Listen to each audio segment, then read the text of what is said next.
Non current liability मान लेते हैं।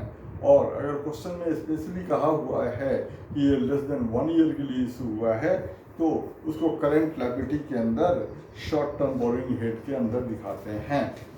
अब डिवेंचर के इशू, डिवेंचर को कंपनी 4 टाइप से इशू कर सकती है।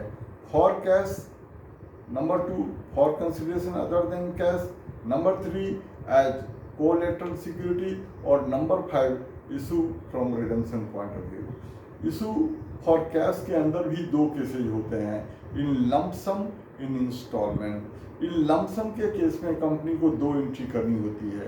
पहली entry bank account debit to debenture application and allotment account, और दूसरी entry debenture application and allotment account debit to debenture account. ऐसा तब करेंगे जब डिवेंचर पार पर इशू करते हैं। एक बात यहाँ ध्यान रखेंगे कि कंपनी डिवेंचर को पार, प्रीमियम और डिस्काउंट पर तीनों सिचुएशन में इशू कर सकती है। शेयर को खाली पार और प्रीमियम पर ही इशू कर सकती है। अगर कंपनी लमसम में शेयर को डिस्काउंट पर इशू कर रही है तो एंट्री पास करते हैं। दूसरी एंट्री जो पास होगी, debenture application and allotment account debit, discount on issue of debenture account debit to percentage debenture. अगर कंपनी लमसम में डिवेंचर को प्रीमियम पर इशू करती है तो सेकेंड एंट्री पास करते हैं, debenture application and allotment account debit to percentage debenture to securities premium account. अब आते हैं इंस्टॉलमेंट में। कंपनी अगर डिवेंचर को इंस्टॉलमेंट में इशू करती है फॉर कैश तो हर इंस्टॉलमेंट की 2 एंट्री करते हैं। अब यहाँ पर एक बात जरा ध्यान रखेंगे सब्सक्रिप्शन का।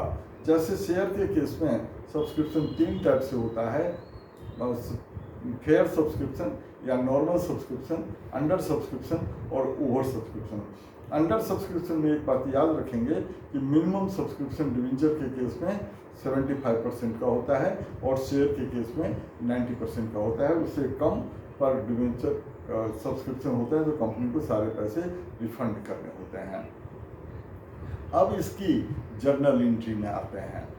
अगर जब कंपनी को डिवेंचर एप्लीकेशन के पैसे मिलते हैं तो कंपनी एंट्री पास करती है bank account debit to debenture application account. दूसरी एंट्री डिवेंचर एप्लीकेशन मनी को ट्रांसफर करने की, debenture application account debit to percentage debenture account. अब दूसरा इंस्टॉलमेंट अलॉटमेंट को ड्यू करने की एंट्री।